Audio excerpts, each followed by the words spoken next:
Hey, it's me. So today we'll be having a look at Takeoff Moving. It's a moving company in Ontario, Canada.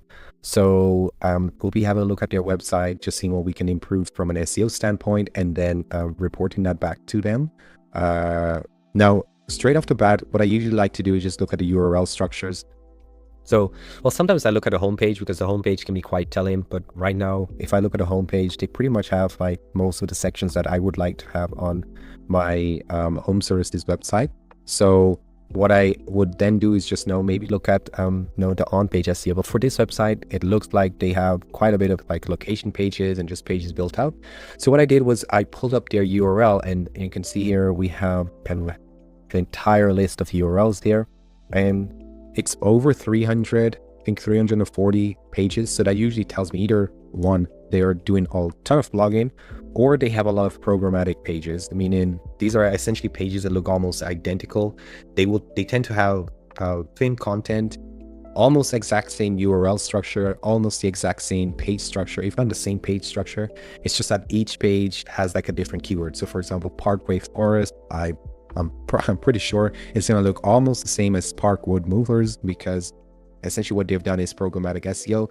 Now, this used to work, and it probably still does for certain companies. I see websites out there that are ranking still, and I do hear from folks in the community that hey, we built out a lot of location pages and they're ranking, they're working. But what I've seen lately, and this was maybe from a year ago, is that Google made an update. It was, I think, the September 9 update, where they basically punish these kind of pages because they're low quality pages. Often they're created just automatically, or they're created without much thought, right? So if you create a page where no one is searching for, you do that once or twice, they'll be punished. But if you do that, let's say 10, 15, 20, or even 100 or 600 times, I've heard about folks with like 1,800 location pages. Now, unless you're across the entire country, there is no reason for you to have that many pages. So straight off the bat, just by looking at the URL structure, I can tell that that's going to be one of the major issues. It's also one of those issues that typically come up with moving companies, but also just home service businesses in general. It's either they have too many pages that are very similar with thin content,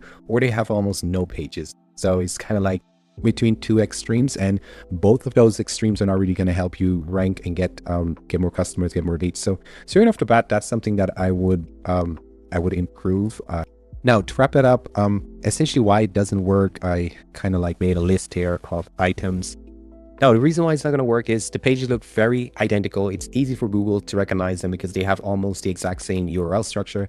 Now, that's not going to be the worst thing, right? You can have URLs that are very similar, but then once you're on the page, the on page, the title, the meta description, how the pages are structured are almost exactly the same. You would almost not recognize that there's a difference unless you zoom in on like one or two words. So in some cases, the content is also super thin, and it's not a thin content doesn't rank. If you have like a very specific page just for like Parkway, let's just say Parkway, for example, and you only have like 400 or 500 words, and that's kind of like it on a page, it has the chance of ranking. It's actually probably going to be better than building out like ton of pages are like 1,000 or 1,500 words, and you building out like 100 of those. And this is exactly what this business owner has done essentially. So that's going to hurt them in the long run. If not, it's hurting them already right now because of the recent update a couple of months ago. So, right.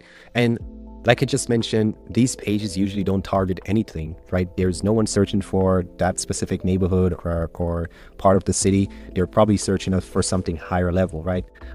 If I'm here, let's just say I'm in, what do you think of like a very specific example? Let's just say Houston, for example, and I go too deep, too specific. Like normally, if I'm searching for a service, I might just type in Houston, or I might type in like a certain portion of like Houston, but I'm not going to go very deep and type in that specific block.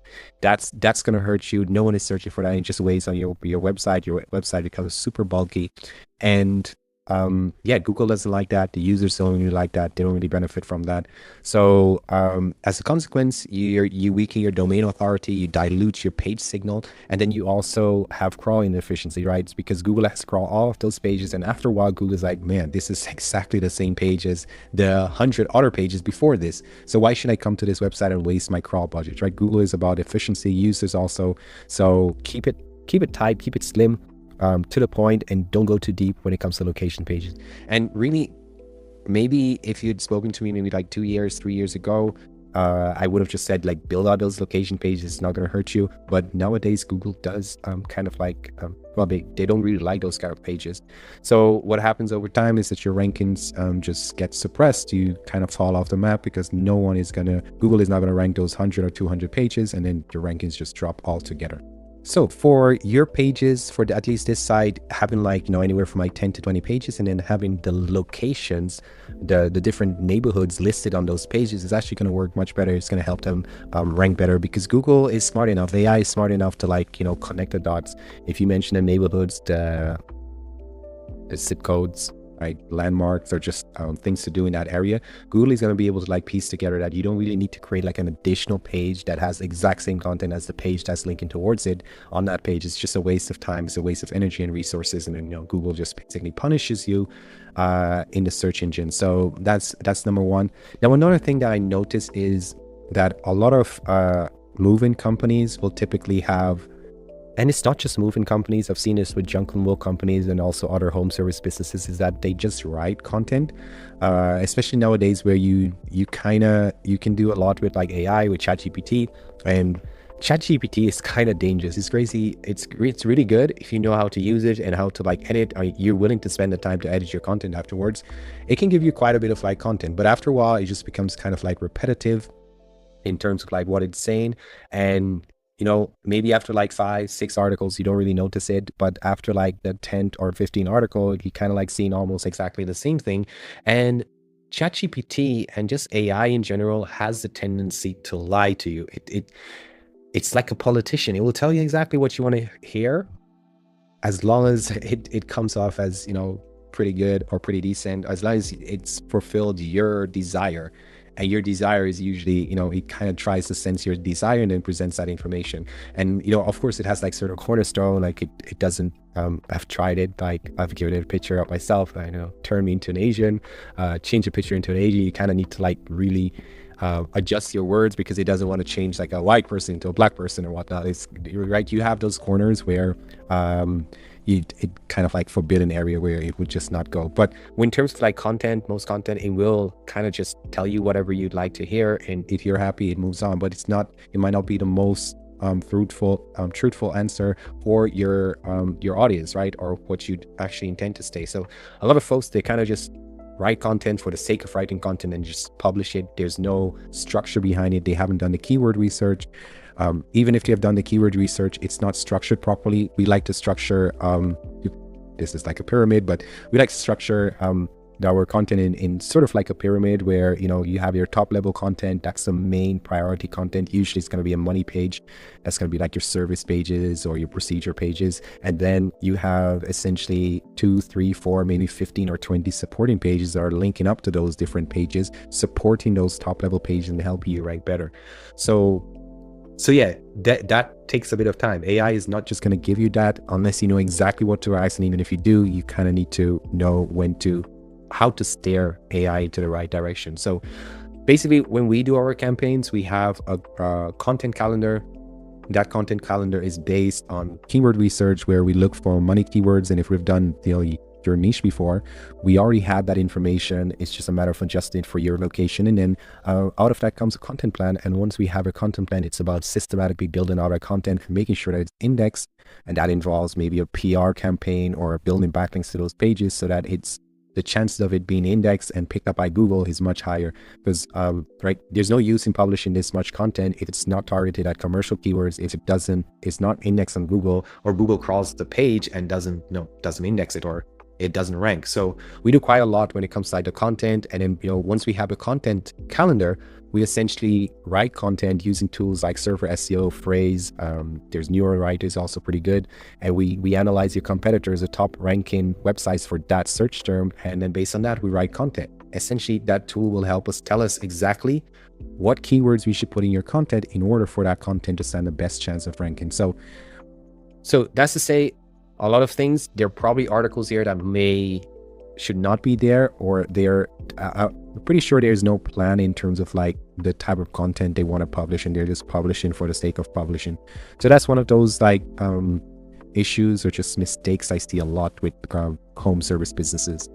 So yeah, rather than just randomly blogging, what we like to do is just focus on high intent keywords, commercial, bottom of the funnel keywords, where we know that folks are already searching for your services.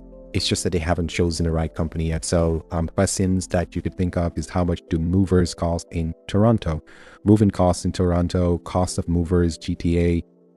We have condo moving rules, Toronto, right? These are questions that are in the mind of people that are looking to move. It's not just someone like randomly searching for how do you, I wouldn't be able to give an example right now, but there's a huge difference between folks that are just searching for information versus folks that are already, well, they've already decided that they're gonna buy a service that you provide, but they haven't chosen the person they're gonna buy it from or the company they're gonna buy it from. So that's where you kind of like come in.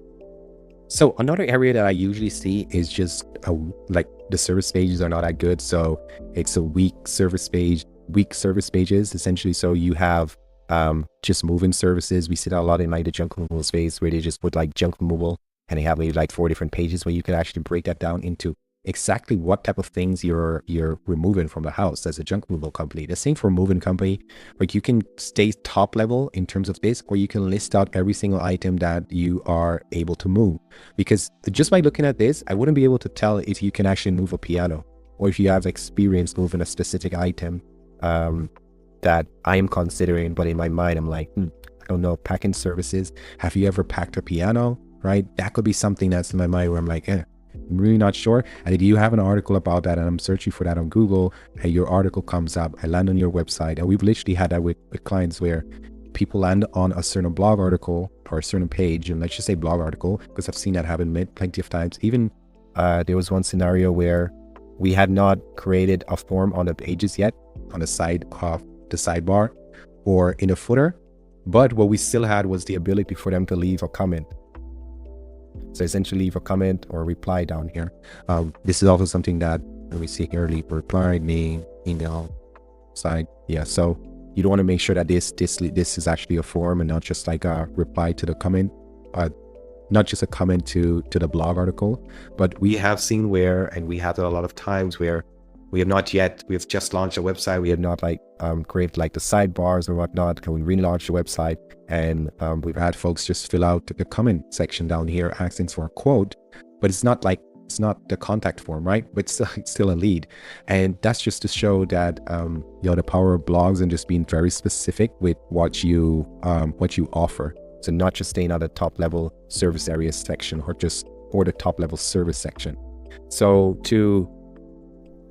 things that I could think of is not just staying with residential movers, but adding Toronto to it, or not just saying packing services, but what do you pack? You can go very deep with that writing and go endlessly in terms of like and as a moving company, you probably know exactly what items you actually pack a lot of. The same for offices. What type of companies do you work with the most? So not just offices, but what type of companies, condos, maybe in a specific area, or even special items. The same for junk removal, I should say. So get very specific with the type of things that you move. So here's an example for the same keywords. So moving company Toronto, Toronto movers. We have office movers Toronto. These are all like monthly searches, and this is way more valuable than ranking for keywords where you get maybe like 50,000 searches, but they're informational keywords. They're not necessarily high intent commercial keywords. Out of these 4,000, or I'm not sure, quick math, I see here 7, 8, 8, about like 9. Let's just say 9,500 searches a month. You could actually get quite a bit of clients, quite a bit of like customers, jobs coming from this, way more than if you ranked for an informational keyword that's 50,000 searches a month. So these are the keywords you want to target. These are the keywords that we target. We target keyword money keywords, essentially keywords that where we know these are more than likely to generate leads, generate sales for your business. All right, just to wrap it up, so this doesn't get too long. Like I said, I would, for this client, we would probably go ahead and reduce the bloat. So reduce the amount of location pages to something more manageable.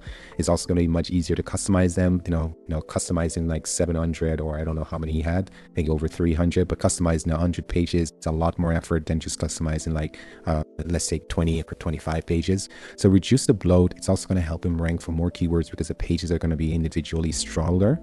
and optimize the pages. So re-optimize the on page of those pages and pretty much his entire website.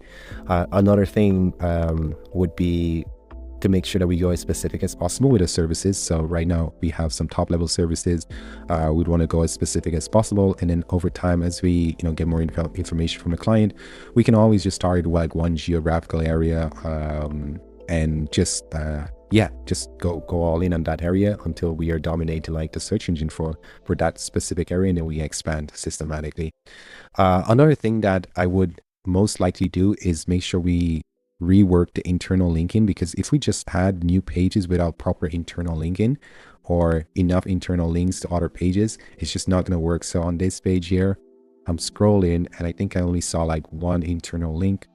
See if I can find it, maybe one or two downsized in. So going to make the most out of the internal links. They're very important, maybe as important as like the off-page links. I wouldn't necessarily say that, but you can get pretty far with a well-structured content plan that's based on solid keyword research, and where you have the pages structured in such a way, top level pages up top, and then basically everything else beneath that supporting those pages. But in order for you to establish that, you need to make sure that your on page, your internal linking and everything like that is taken care of. So those are the main things that I'm seeing here in terms of this site. And I'm not even looking at the Google My Business profile.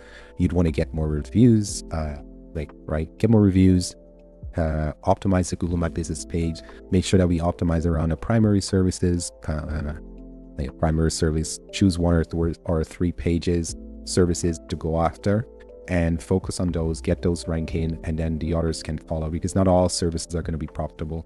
So yeah, that's my audit of this website. If you are watching this and you'd like me to do a video SEO audit similar to this of your website, just send it over. I do about maybe 2 per week, 2 or 3 per week. It does take a bit of time for me to prepare all of this, and just I also have like other stuff I'm doing in between. But like if you do send it over, you send over your site and just maybe what you're struggling with, I can have a look at it for you and give you the best solution possible. That way you know exactly what to do, whether you decide to work with us or not. It's totally up to you. We can rebuild your website. We can build new websites. We have the framework for that. We can do that under 30 days, sometimes faster. And then once your website is there, we actually can get it ranked on Google and get it in the first place position where it's generating more leads together with your Google My Business profile, so that you can get more customers for your business. So yeah, just there are other ways that we can help. We also for certain companies, we just generate leads for them. So it's more of like a pay-per-lead model and whatnot, but just reach out and I'm happy to help you if you have any kind of questions. All right.